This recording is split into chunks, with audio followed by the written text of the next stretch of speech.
Awesome. All right, welcome everyone. So where we're picking up today is on page 75. And we're obviously in the chapter Into Action, which, oh boy, that is action heavy. And we're picking up at the second full paragraph. It says, "We pocket our pride." And so what we're talking about is the fifth step. And we started by kicking it off with explaining, why do I got to do that? Like what which I love, because I mean, who here came to, whatever 12-step fellowship you're a part of, and you're like, I can't wait. A fifth step? That sounds like a delightful course of action. Fun, fun, fun, fun, fun, fun. I just love sitting down, probably with another silly little drunk or silly little crackhead, and just sharing my deep, dark secrets and exposing where I have been a bit of a jerk and blocked from God. That sounds great. None of us, we're all like, yikes, no thank you. I don't want to do that. So the book meets us where we're at and explains why we got to do it. And the reason is, if we don't, we will likely relapse. Nothing less than a spiritual experience can keep people like me, people who have the illnesses it's outlined in this book, sober. And so that's why we do it. Because if we don't, we probably will continue to relapse. Then it explains, all right, okay, if I have to, who do I do it with? Now, we bounced around and we had a look at working with others, and the first person that we want to consider with who we could take our fifth step to is our sponsor. Because that just makes a whole lot of sense, doesn't it? It's super logical and clear cut and just a good person to take it to. We're building trust, we're building a repertoire. And a rapport with this person. So that's probably a wonderful person to take it to. And if you're like, I don't want to do that, well, it gave us some other options. Now, some of those in 2025, I think we can put on the shelf and just ignore, like I do with my adult responsibilities. Have I packed for that plane trip I'm supposed to be on? You better believe I have not. Am I having anxiety? Yep, because I just keep avoiding it. But doctors, psychologists, our wives and parents, why don't we not take our fifth step to them? But instead, we could take it to another recovered member of 12 steps. If there's a person in religion who understands the purpose of a fifth step, we could take it to them. So we're discussing those. And now on page 75, second full paragraph, it tells us how to give a fifth step. Now, as we were going through last week, I was giving some tips and suggestions and what I do when I receive a fifth step. But now these are the directions on how to give a fifth step. It says, we pocket our pride and go to it. Do it. You want to know how to do a fifth step? Do it, baby. Just do it. Dive in and do it. And I love that, like, pocket our pride. Now, if Paul was here, I'd make a cheeky little joke. What a great name for a meeting. And then I'd have his meeting. But he's not here. He's not getting the shout out. It's got a meeting called Pocket Our Pride. So we take, what does it mean to pocket our pride? And I think so much of the 12 steps is about me pocketing my pride. Bear with me with that. What I find the 12 steps are really about is me coming up to a spiritual action that I do not want to do, that I do not think applies to me, that I am absolutely convinced will not help, that I am scared of, that I am resistant about, that I got the twisties, I got the resisties, and doing it anyways. And doing it anyways. That's what I believe, pocket our pride and go to it. Just do it anyways. And so much of my sponsorship is, that's okay. I hear you. I understand. Let's do it anyways. That's what this thing is. So, and that's as we pocket our pride and go to it.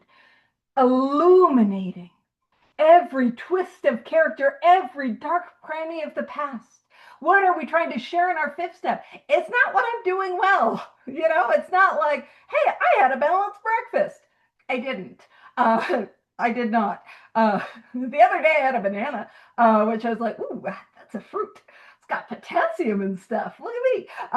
But that's not what we're sharing. We're sharing the darkness, because it is the darkness, the things in us that are blocking us off from God. That's what we need to illuminate. And there's that saying, we might have heard it in the rooms, that our secrets grow in the dark. Is that my experience? That thing that I'm pushing deep inside of myself that I don't want to tell another human being, that thing that I think makes me so different from other people. And the more I keep it to myself, the more it grows, it grows, it grows.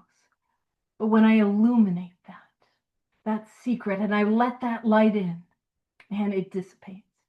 How often have those of us who have done a fifth step come to our sponsor or whoever we're doing that fifth step with and shared, this is the thing, this is that deep, dark secret.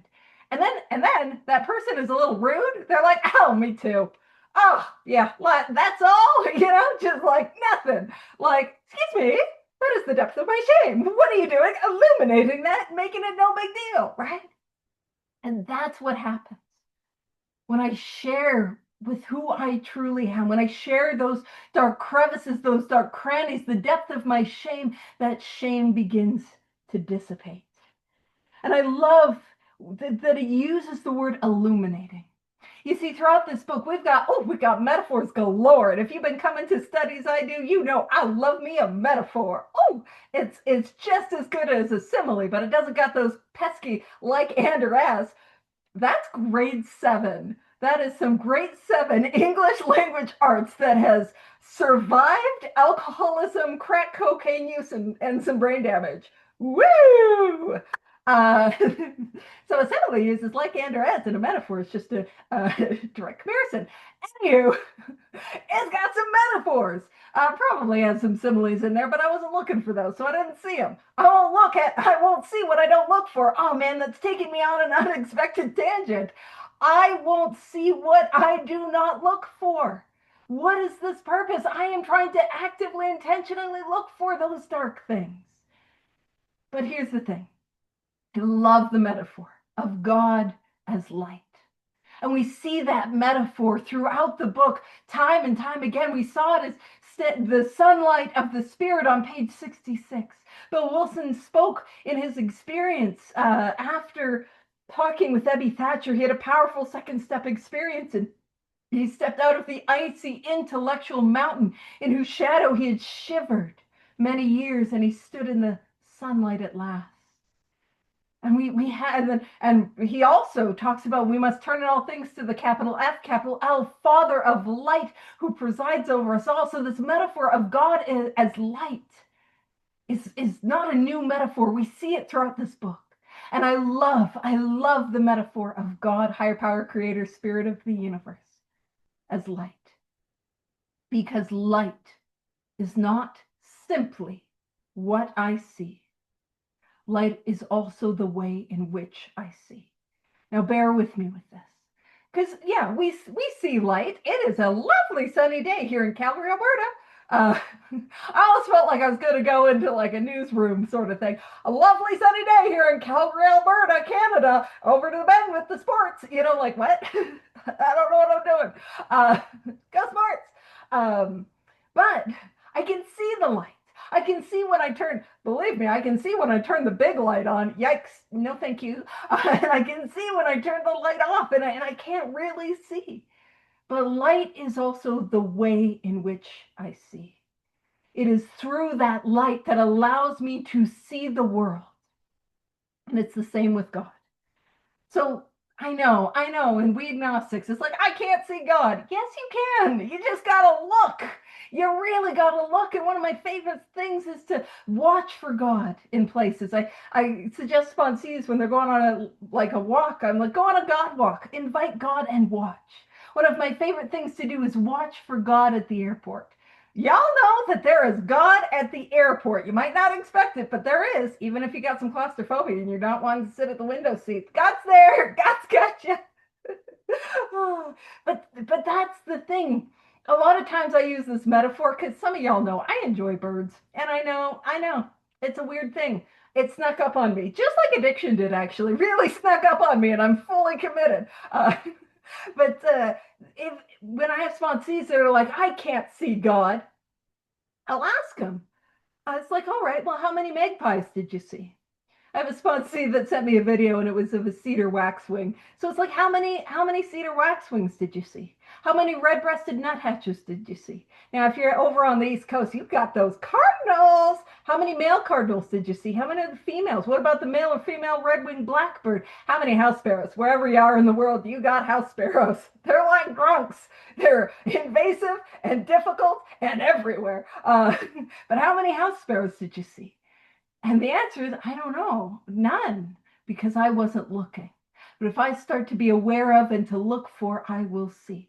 So we can go out in the world and we can absolutely see the presence of a God, a higher power, a creator, a spirit of the universe. And that is part of it. But God is also like the operating system through which, or the lenses on glasses through which we see the world. It changes how I show up to the world. It changes how the world looks, and the world has not changed, but how I see the world has changed. And that happens if we are fearless and thorough in this part of the work, if we are fearless and thorough in our 4, and fearless and thorough in our 5. Man, how we see the world will change. Everything will change, and yet nothing has changed. And if you're like, I'm not picking up what you are throwing down, what? Bear with me with that. If you've done a 4th step, you've done a 5th step. Did your childhood get better? Childhood didn't change. Family get better. Family didn't change. The jerks on the road, did they start to drive better? They didn't change. The stupid jerks at work doing their stupid work things, did they start to work a little bit better? They didn't change. But how I see them changes. And that's what gets to happen. We get to have a new perception, a new perspective, and see the world in a radically different way. Everything in my life can change, even though nothing outside of me has changed. That's what gets to happen. And so that's how we do a 5th step. We go to it. And again, when I receive my 5th steps, I say I'm big on, if you wrote it down, I'll listen to you. So there are some people that are like, say, they only want the first 10 of each thing, or just starting with some of the deep, dark secrets. But I believe if you took the trouble to write it down, I will take the trouble to listen to it. That's me. Because I love you. I'm codependent. God hasn't taken that from me. But so we just go and we do it. We read it out of what we wrote. There might be some discussion. We share those secrets we were too afraid to put down. We get it all out. And the result of taking that course of action, the result of getting it out, is what follows in this paragraph is the 5th step promises. And these promises are powerful. I know we love the 9th step ones, but we got some good ones here on page 75 in the 5th step promises. Also, welcome. I'm glad you just joined. That's part of why I said 75. I thought that'd be helpful. Glad you're here. So these are the 5th step promises. So once we have taken this step, once we have shared honestly and fearlessly and laid it all bare in step 5, withholding nothing, we are delighted. Okay, you guys, is there anyone here who saw the 5th step on the wall or had a read of it out of the book and thought, oh boy, I bet after I do that, I'll be delighted? None of us thought oh, I bet the result of step 5 is delight. I'll tell you, I wasn't feeling super delightful before I did it. I had a bit of the pre-step work digestive issues, but no, thank you. I don't want to do it. So that is that, man, and that's how we know. That's how we know. This, there's a power at work. And this is how we know that I don't know what's best for me.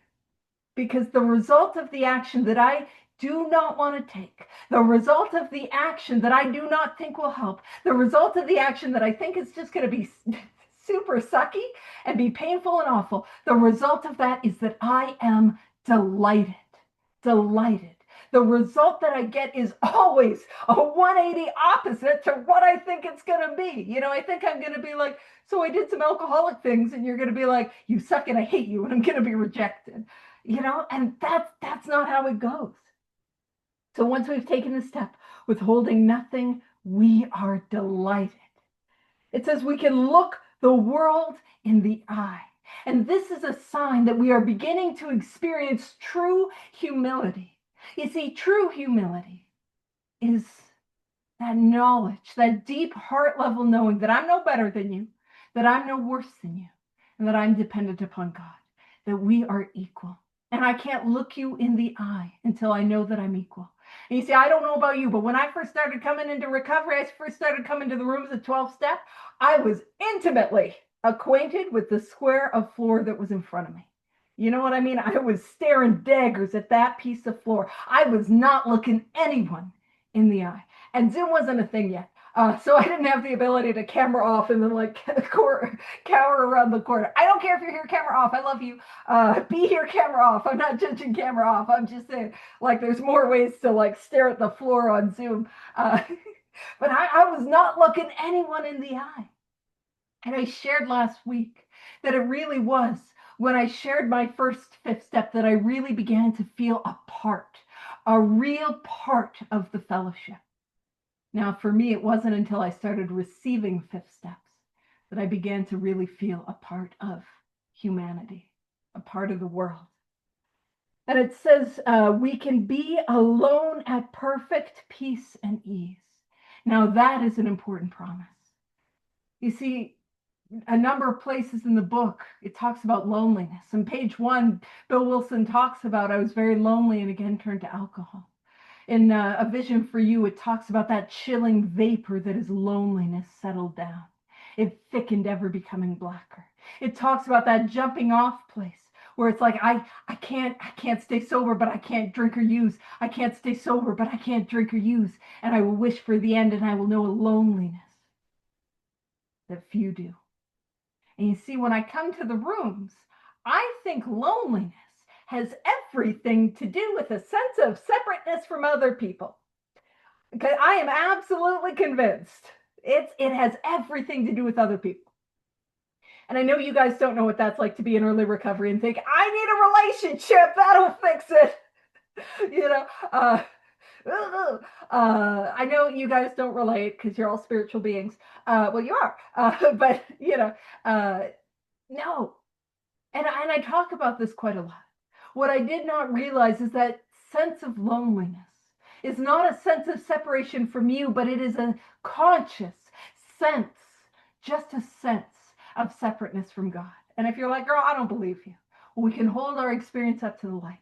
I don't know about you, but I'll tell you my experience is that I have felt absolutely, utterly lonely and alone in a stadium full of people. And I don't know about you, but I have felt absolutely, utterly lonely and alone in a room full of other alcoholics or addicts or whatever brings you to this all-inclusive study. And I don't know about you, but I have felt absolutely, utterly lonely and alone in the middle of a relationship. And I don't know about you, but I have felt absolutely, utterly lonely and alone in the middle of an act of intimacy. And what that tells me is that loneliness has nothing, and I do mean nothing, to do with my sense of separateness from you. It has everything to do with my sense of separateness from God. And here we are on page 75. Welcome. I'm glad you just joined us. When it says we can be alone at perfect peace and ease. What has changed? I mean, maybe we've taken a course of action, so we're a bit less of a jerk. But the real change has been beginning to clear away the stuff inside of me that is blocking me from God. That is the change that has occurred. And the result of that change is that I can be alone at perfect peace and ease. I'm beginning to have that spiritual experience. That is what is on offer. It says our fears fall from us. And that, man, that is powerful. When that happens, guess what? I know I didn't do it. I didn't overcome my fear. I didn't kick my fear in the butt. I didn't overcome it. I didn't win. I didn't dismantle it. I didn't do it. When it falls from me, I realize that I have received the gift. I didn't do it. God did it. My fears fall from me. And that is the same, at least in my experience, that is the same experience that I have with my defects of character. That I don't overcome them, I don't work on them, I get free of them. They fall away from me the more that I seek this power. I didn't do it. I received this gift that was available the whole time. It says we begin to feel the nearness of our Creator. This idea. See, God is not an over there idea or a conception. I got to start with that. But it's not an over there guy in the clouds. It is a nearness. It is an experience. And that's what we get to have, an experience of this power. Not an intellectual idea or an opinion or conceptions, but an experience. Not an over there, but a right here in the here and now, this present moment, an experience. It goes on to say we may have had certain spiritual beliefs, but now we begin to have a spiritual experience, which is wonderful because I could not stay sober on a belief. A belief could not keep me sober. Faith could not keep me sober. Alone could not keep me sober. What keeps me sober is an experience. And we're beginning to have it. And again, some of this might be like, girl, we know, but how do we have this experience? The experience happens as the result of the 12 steps. I take the actions of the steps to get the experience. And as we take the action, the experience begins to happen. That is the order. I don't wait for the experience to work the steps. I take the actions to get the experience. Just like I got to take a drink to get drunk. I can't sit around hoping that intoxicants will imbibe themselves in my liver and metabolize. No, I took the drink. I take the action. I get the results. And again, some of y'all know. You know how I never took a drink in my life? Let me describe this. Well, first, I start with a glass. Now, some of you I've lost already. You're like, drinking with a glass? Absolutely not. A glass. Set down the glass. And then I get whatever, and not like in this metaphor, we're going to go visual on this tangent. Oh, was I planning on going here? Absolutely not. Are we going? Absolutely. So imagine like if you're an alcoholic, imagine that drink, that alcohol that's just, that's the one I want. So imagine we take that and we, pop off the cork or take off the twisty off the Colt 45 or Accent is what I used to drink. It's a malt liquor because I'm classy. Or like, whatever it is. And you pour it into the glass and you set it down and we get some ice. Oh, I've lost some of you with the ice. And then we put a clink, clink, clink, clink. We put in the ice. And then we grab, just something to stir it around, and we stir the ice. And then we got to tap that, and we set it down. And you know what? This could use an umbrella. So we get a little drink umbrella, and we put it on. And then we have just a little sip. And then we put it down and we start talking about the weather. We start talking about the sports and the ice begins to melt and there's a little bit of water that's at the very top of the glass. And how annoyed is everyone in this room? Like, nobody here drank like that. Like, get it in you, right? But how often do I come to 12 step? And that's how I want to do this thing. Hold on. I want to take my time. Let me get the little umbrella before I do my 4 step. Let me, you know what I mean? Let me dip my toe in. Let me sip. Let me no, go after it. I got to go after it like I went after a drink. I was chugging that bad boy down. I got to be chugging the steps in God. Is that a weird quote? Yep. Is it my weirdest one? Nope. No, it's not. But that's what I got to do, right? I've got to go after it. Absolutely. And if I go after it, I will get the results. Just like I wasn't sipping my drink because I wasn't going to get the results. The longer I prolong the process, the more I prolong the results. So it says that feeling that the drink problem has disappeared will often come strongly. And some of you are like, yeah, how you describe that drink? It sounds like the drink problem, girl. Yikes. But that's what we're seeing. As we take this course of action, we're beginning to awaken, and the obsession is beginning to lift. That feeling that this thing is gone. It's often going to come strongly. Now, if I stop here, it's coming right back.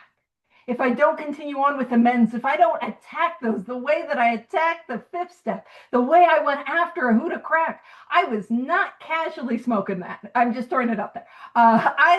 Occasionally I'd have a pinky up. That's not true. But I was fiending for that. And that's how I got out. I have to. You don't have to do anything. That's how I have to go after God.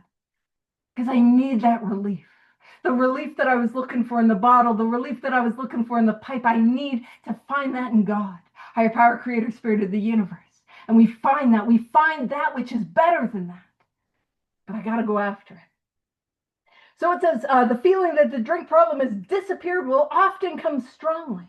We feel we are on the capital B, capital H, broad highway. Now, the last time we spoke about that broad highway was in We Agnostics, and it was that idea, could there be a power greater than ourselves? Could this power take away this obsession to drink? And it's step 2, where like maybe there could be a power, maybe it could take away the mental obsession that I have, the thought that I have when I am sober that takes me back again and again and again to that relapse. Maybe. It's like then you can join us on the broad highway. But now the capital B, capital H, broad highway, we're on it. We are on the broad highway. It is not a theory. It is our experience. We are on it, capital B, capital H. And I will point out, it is a little rude that it is the broad highway and not the broad vacation destination. It's not the broad Cabo, hanging out, get a loiter. It is the broad highway, that this is a way of life, that this is a journey, and that I am never done. So we feel we're on the capital B, capital H, broad highway, walking hand in hand with the capital S, capital U, spirit of the universe, hand in hand. I'm not walking this thing alone. And again, it is not an over there idea of God. It is a near, in this moment, with us, present experience. That is what we get to experience. These are pretty rad promises. And I promise you, before I do a fifth step, I'm like, that's not going to happen. It doesn't apply to me. Because that's how I am. I'm like, no. God has supplied me with sponsees that are probably way less whiny than I've been. No, I didn't want you. And to be fair, that was all my inner monologue. I wasn't going to tell them that. I was going to be like, yes, absolutely. I'll do it. That sounds great. I don't want to. That's how I showed up with the sponsors. And so that is step 5.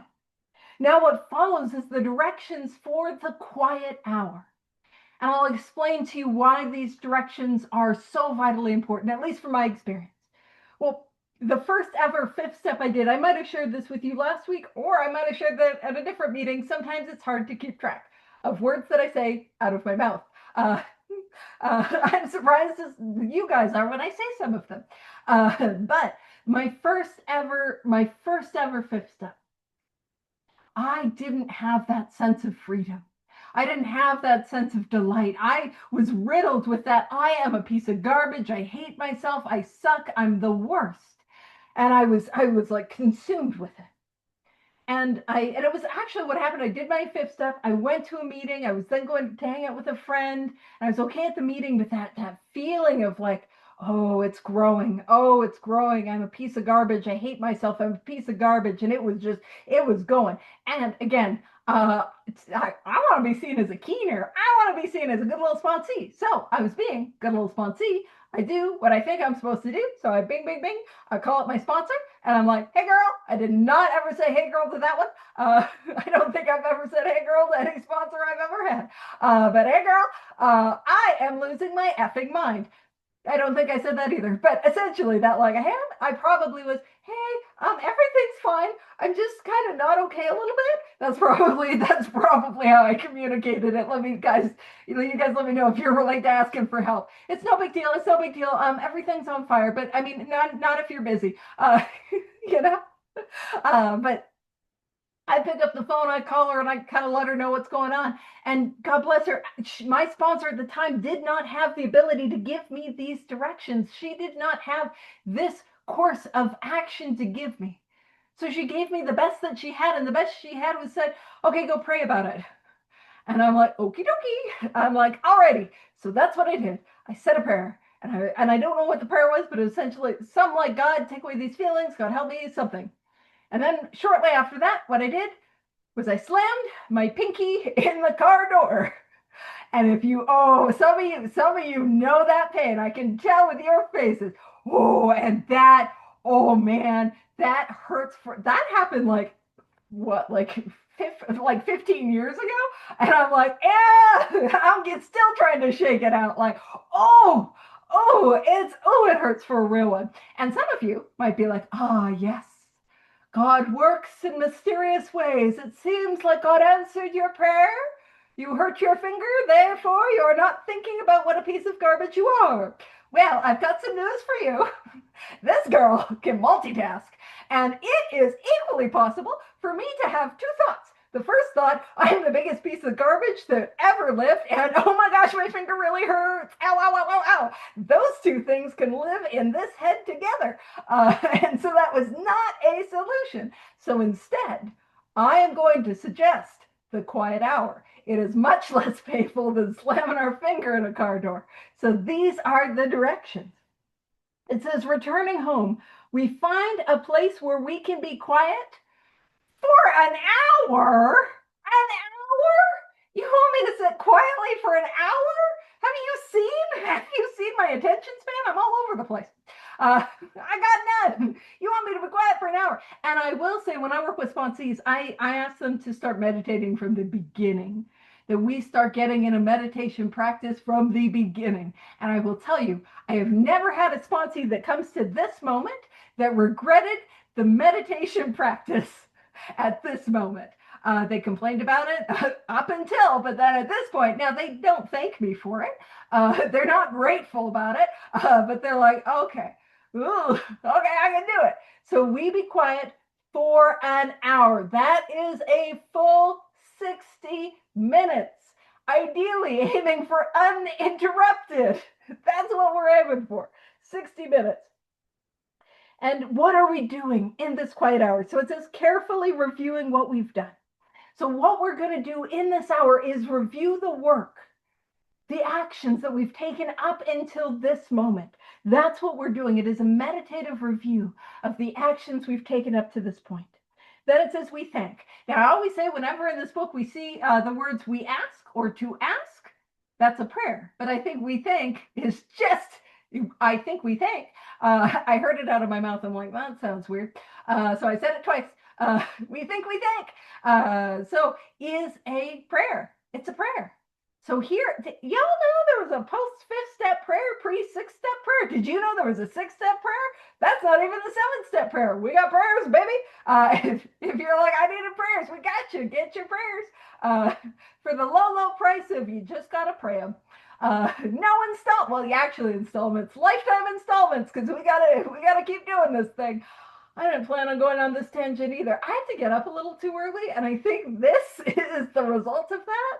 And then I spoke at the Monday deep dive, and I think that was supposed to get all the sillies out and all the weirdies out. It didn't. It magnified. That's what we got today. I'm at an 11 talking about the quiet hour. Like, woo, quiet hour. That's the vibe. I am so sorry. All right. So this is a prayer. God, higher power, creator, spirit of the universe, I thank you from the bottom of my heart that I know you better. And that's what we're trying to do. What we are trying to do in this process is know this power better. These 12 steps are here to clear away the stuff inside of me that's blocking me from God. And as I clear that away, I begin to have a deepening experience. So we thank this power for this experience. And then it says, taking this book down from our shelf. Now, I will say I'm not so pedantic. I do know some people that will like put it on a shelf and take it down. I don't do that. I'm not that literal with it. If it's out, it's out.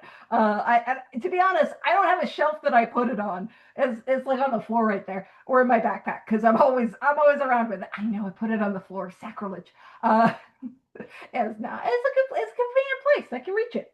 That's the trick. Have it within arm's reach.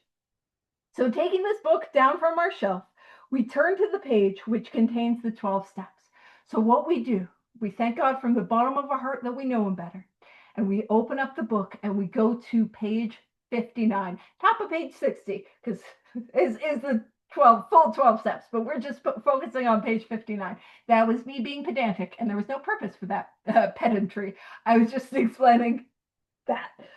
So we turn to the page which contains the 12 steps, carefully reading the first 5 proposals. I love that you timed that real well, Rob. I know it's the worst when you're trying to do things in the background and be real subtle. And I'm like, look what Rob's doing. He did that really well. He's putting in the numbered directions of the quiet hour, and he waited very patiently before he hit enter on number 4. He timed that perfectly. It was delightful. I am so there are other meetings that he goes to where people don't do that to him, and yet he still comes to this one, which is the best. Thank you, Rob. All right, sorry, focusing. We carefully reading the first 5 proposals. The first 5 proposals are the first 5 steps. So we carefully read these first 5 steps. It says, we ask if we have admitted anything for which we are building an arch through which we shall walk a free man at last. So this is a bit more of that masonry sort of metaphors. We had the keystone, and we have the cornerstone, and we got this little archway. I think Rob's looking to find a visual metaphor of it. Oh, you don't have to. I was trying to guess if that's what you were doing. Just causing chaos over here. But we're building this archway, this structure, this solid spiritual structure, which will allow me to pass to freedom. So I am going to ask, is my work solid so far? So is there anything that I've missed? Is my work solid so far? Are the stones properly in place? Have we skimped on the cement put into the foundation? Have we tried to make mortar without sand? So we're looking at the spiritual structure that we have built from step 1 to step 5 in this moment. We look and have I been fearless and thorough in my step 1? Have I been fearless and thorough in my step 2? Is there anything that I'm missing in my step 1? Is there anything that's shaky, that's not formally in place? Oh, you didn't even have to do that. Don't you worry about it, Rob. Is that solid in place? What about my second step? Am I missing anything with that? Are the stones in place? Is my second step in place? Or if I tried to cut corners, is there anything missing? And the first step is ultimately, can I concede I've got the allergy of the body? Can I concede I have the obsession? Can I concede that I will relapse? The second step is just believing that a solution exists. Can I concede that? I can go back to where it talks about God is everything or else God is nothing, and we can reconcile that question. Those experiences I've had of God, those moments of presence, those moments of oneness, if I've had those, that must mean God is everything. I can reconcile that. Am I solid there? I can go to step 3. Am I solid with my decision? I'm going to give this thing my best go, this way of life, my best effort. Am I solid on that decision? And then I have a look at my 4. Is there anything that I left off? Is there things that I was cutting corners with? Is there more that I have to do? Was there anything I didn't share in my step 5? I have a look at all of that. Is all of that in place? Now, first and foremost, what I'm going to say, what do I do if something pops up? Well, clearly the only answer is just to freak out about it. Just live in panic. I'm just kidding. You know what you do? You just call your sponsor and tell them the thing that you forgot to tell them. But yeah, and actually, I was sharing with somebody after a 5th step the other day, and I was like, because that was my first ever 5th step. I had something, and it wasn't malicious. I genuinely had forgotten about it. Now, the thing that I forgot was like, when you kind of overshare and people are like, whoa, that's a little much. That's what I for like, it's like is ooh, you trauma dumping on that one. That's what I forgot. But it's because there was so much stuff. There was so much stuff in that first fourth step that it just, some of that trauma just hadn't stuck around in the old memory books. But as I cleared it away, it was like, here we are. To be fair, I don't think that trauma had jazz hands. Uh, but it popped right up. And so what did I do? I just told my sponsor and I just got it out. So that's what we do. And it's okay if there's things that we forgot. And you know what? It's even okay if there are things where like I didn't want to tell them. Let's just go tell them. Let's do it anyways. Rip off the band-aid. Let's go do it. That's what we do. Now, one of the other things is it says we ask. Y'all catch that? We asked if we have omitted anything. And here's what do I always say? Anytime it says we ask, that's a prayer. Guess what? Guess what? In this quiet hour, I like to ask myself, Paige. To be fair, I don't talk to myself like that. I'm not like Paige. Normally, if I'm talking to myself, the thoughts aren't positive, and it's a derogatory term I'm calling myself. But have I missed anything? I'm asking myself, was I fearless? Was I thorough? And we know. I'm just going to let you know. We know. You know how we know? We know because we can feel it rising up in our tummy and up in our chest. And then we go, nope, and try to slap it down and be like, I don't remember that. No. That's how we know. That's how we know. We're not looking for the things that if we're looking, we'll find. We don't got to stress out like, what if I don't remember everything? That's okay. You will clear away, and then you will clear away, and then you will clear away. It's going to be okay. It will pop up, and you will see it. You will experience it. So that's what I start with. But then one of the things that I find to be so cool is to ask God, hey, is there anything that you need me to see? Is there anything that you want to show me that I've missed? And I create that space to sit in receptivity, to wait to see if there's anything that comes.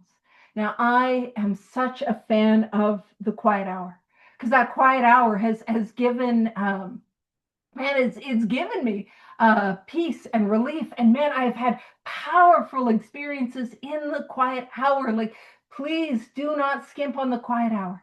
Take that time, take that full 60 minutes.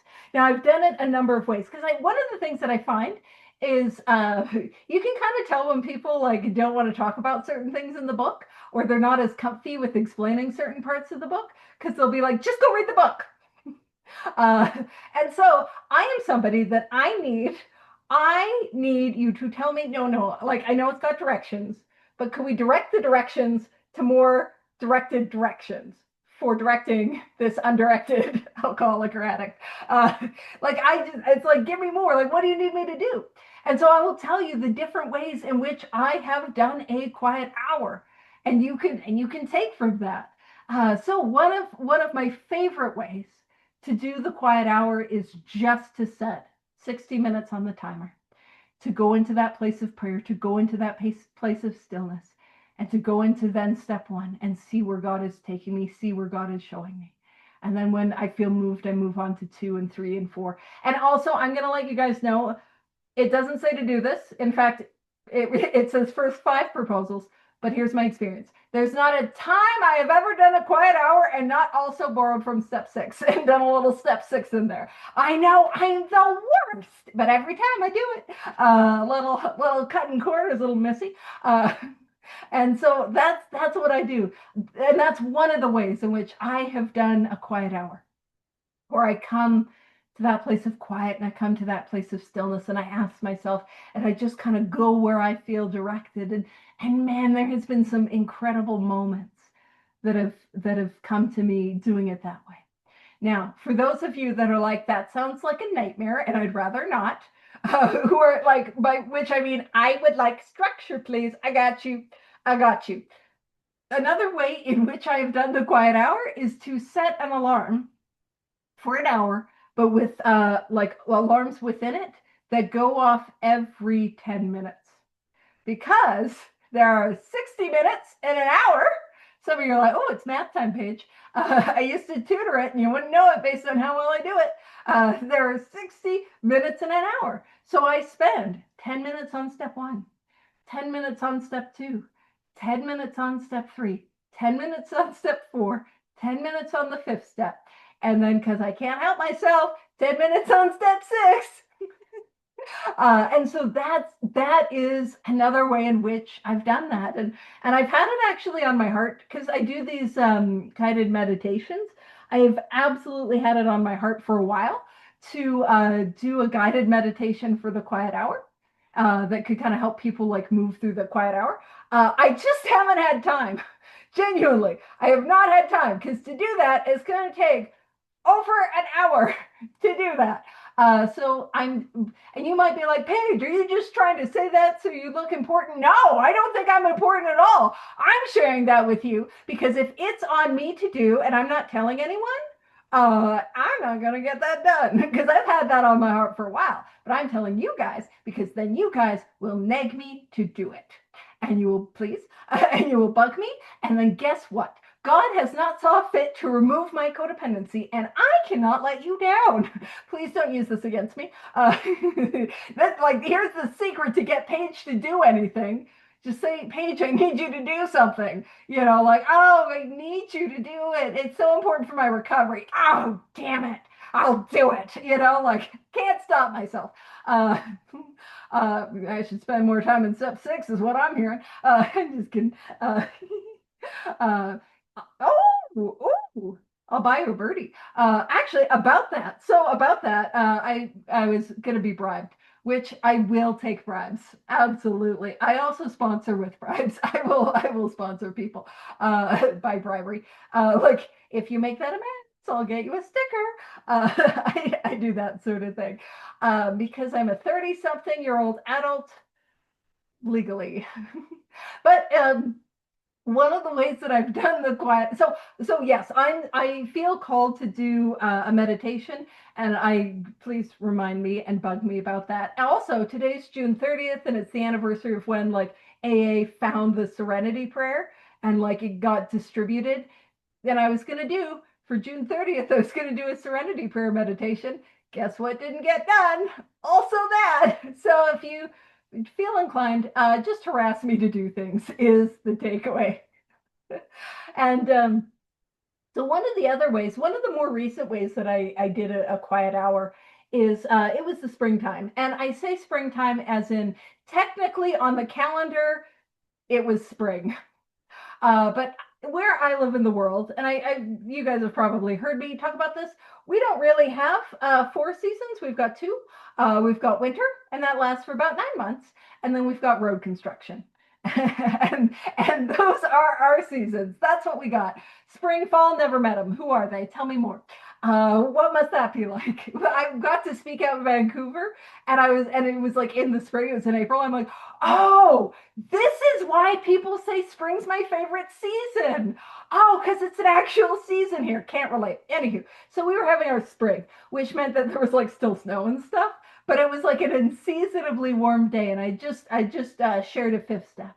And I was like, I was going to go do my quiet hour. I was getting my things sorted, and I saw that there were some magpies. It's just a type of bird. I saw there were some magpies in the backyard, and I'm like, oh, that's how I do it in my quiet hour. And so I grabbed a bag of peanuts. Doesn't tell me I can't do this in the big book. At nowhere in the first 164 pages does it say that I can't sit in the backyard with a bag of peanuts on the ground and try to give them to magpies. But actually, that's what I did. Is I sat out, beautiful day, for a spring, and I had these peanuts and I put them out and like just real close and as I was doing the quiet hour, as I was meditating, it's these little magpies, and by little, yeah, Scott's like he got the season of hot, then hotter than hot, then like yeah, it's hot. It's hot in Thailand, and then for those in the UK, cold and rainy. That's I got your season. I got your season. I know right now you're like, girl, it has been humid as heck. Don't give me that cold and rainy. I could use a little cold. Uh, sorry, this has turned into me just talking about the weather. Uh, yeah, New Jersey has 10. I'll take some of those. I'll borrow some of your seasons. This is how you can tell. I do a quiet hour, and you might be shocked that I do a quiet hour based on what little attention span I have. So if I can do the takeaway is if I can sit still for an hour, you can too. You know, when people are like, I can't meditate, I'm like, have you met me? Have you met me? I have a daily meditation practice. I can do it. I promise you can do it. All right, squirrel, because I was giving them peanuts in my quiet hour. This is how I come back to things. So I was sitting in the backyard. I was doing that quiet hour and I had all these peanuts and these little magpies and magpies, man, I'm going on this tangent. But magpies, I know they have them in Australia. They also have them where I live. Now, why I love magpies, they're a perfect spiritual metaphor because if you ever tell somebody who's not one of us that you just love alcoholics or drug addicts, which is the truth. I mean, I'll say I love alcoholics. I love drug addicts. Y'all are my people. I love you. But if you tell that to somebody who's not one of us, you get the same response as if you tell somebody you love magpies, which is followed by a look of disgust, followed immediately by, do you know what they do? And a personal horror story of one that's like somehow ruined their life. That's the same thing. So magpies are corvids and they are smart birds and they are not nice always. They're dinks. They are the dinks of the birding world. And I love them. And there's the magpies we have, their feathers are iridescent. And so if you kind of like just look at them in overcast or in the shade, they look like these black and white birds, you know. But when the light hits them, there is a beautiful blue and green that shines. And it's a little, man, some of you are like, this is your stupidest metaphor today. And that is not true. It is my stupidest metaphor today so far. Uh, but it's just like when the light, capital L light, hits the alcoholic, hits the addict, hits the compulsive, whatever brings you to this study. And there's a beauty and a radiance and a glow that was always there. I just needed to get connected to the light. And what would happen is I would be sitting in this I was just sitting on the ground and the little magpies, they'd be coming in and they'd be coming cautiously. And they'd come and they'd grab and they would take the peanuts one by one and get close and like kind of deke it out. And it's this beautiful reminder for me. And we'll talk about this next week as we get into step 6 and 7. Like a lot of times my defects of character are the peanuts that are before my feet. It's bear. See, I told you the magpie one wasn't going to be the stupidest one, huh? It's like the peanuts before my feet. I can toss them as far as they'll go, but they're still there. I've got to wait for them to come and be removed. How do I do that? Well, a lot of times I sit still and it is taken from me. That's how. Anywho, and so that was another way that I've done the quiet hour. So yeah, what I would just encourage is do it. Try it, go through it, lean in, and have an experience. And so with that, we're not getting to 6 or 7 today, but guess what we'll do? 6 and 7 next week. So what I'll do is I'll stop the recording and we can wrap it up with the Serenity Prayer. Thanks for putting up with me this week. Oh.